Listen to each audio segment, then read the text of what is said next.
If you knew when someone would die, would you help change their fate for the cost of your own life?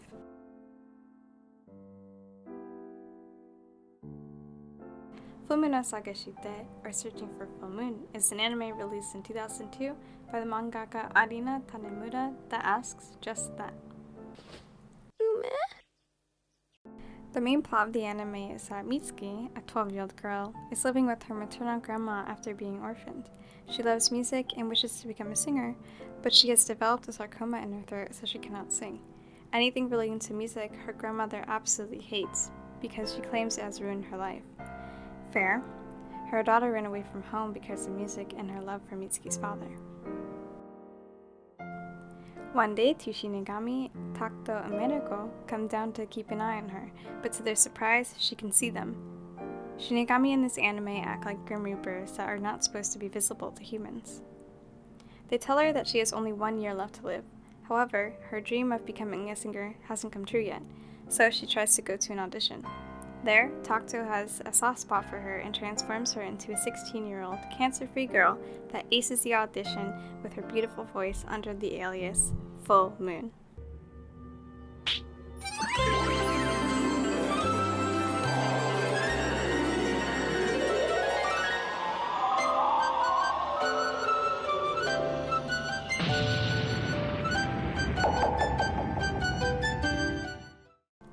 The rest of the story is about her balancing transforming into a 16-year-old girl and her home/school life. Each character has their own view on the morality of saving a life or what it means to live life to its fullest. Mitsuki's manager has no idea what's happening, so she just wants what's best for her. Mitsuki's doctor wants her to be safe and goes to various lengths to try to help cure her cancer without surgery. Both her manager and her primary care physician / father's ex-bandmate, who's a whole hunk, would wife up by the way, started off being bamboozled by Mitsuki and not learning that she transforms, but once they do find out, they support her and are the best parent figures in the series. Mitsuki herself is a complicated being. She sings to live and she lives to sing.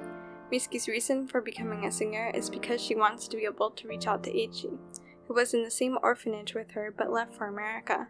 Sobs. This is the main plot device until the second half of the show. The main goal of the Shinigamis is to keep Mitsuki on track to die in exactly a year, so anything that will lengthen or shorten Mitsuki's life, they are told about and actively try to hold her back from it. Meriko is a good Shinigami and keeps to her duties. However, Takuto has other plans. He feels bad for Mitsuki, and he wants to save her life or at least have her live the best possible way she can with her remaining time. Then there's this fucker. And this fucker who becomes nicer. But fuck them, we hate them. All my homies hate them. こんな噂があるんだよ。ネギラーメンが真術を使って人間の子供と仲良くなってるんじゃないかって噂。 Of course, what's an early 2000s shoujo series without a healthy dose of morality? A Shinigami cannot remember their past. If they do, they become a ghost, a shell of who they once were, until they fade to nothing. Takuto risking his life as a Shinigami and everything that he's accomplished in exchange to prolong the life of a child who unfairly and unapologetically had her future halted is, well, poetic. In a world where life is defined by the experiences, relationships, and memories we leave with others, having the job to take that from one who never even had the chance is a terribly cruel and morally crippling task for anyone who has a heart. Yes, not everyone makes the most of life. Not everyone can be a pop star, or a savior, or a doctor. But everyone at least deserves the chance to live out their dream. It's something that not only resonates with Meriko, but also the audience. Because this is a real conflict, people die every day. There are men and women who spend their days in the hopes of saving even just one of them, and feel the pain personally each time they fail to do so. We see Takuto's pain and conflict as his duty calls for him to bring the end of this poor girl's life, when he has the ability to save her. If Meriko and Takuto didn't intervene, Mitsuki would not have been able to experience what she did and grow, and this review would be a lot shorter. To save a life or fulfill one's duties, I personally say fuck the gods of fate or whatever that even decided her life was not worth it to begin with. and we stan a rebel.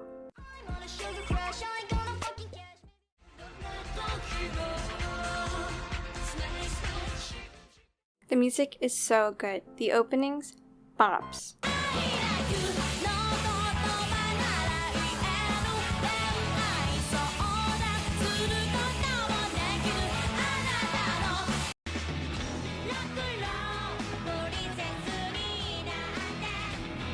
Mitsuki's songs, bops.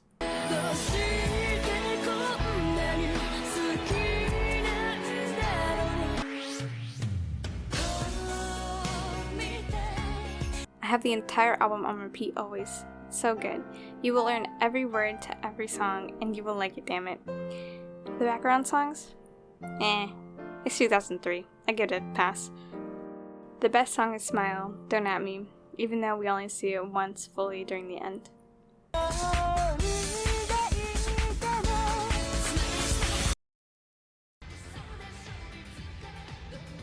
Consistency is key.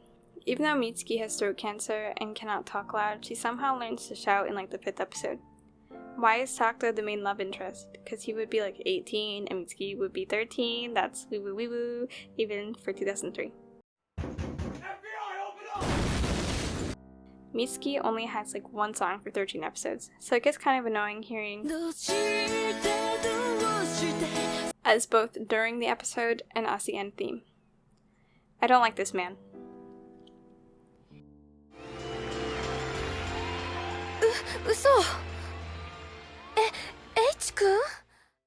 The character development, music, and voice acting really got to me, but I always rewatch the show because of nostalgia, and it just makes me cry over and over again without fail.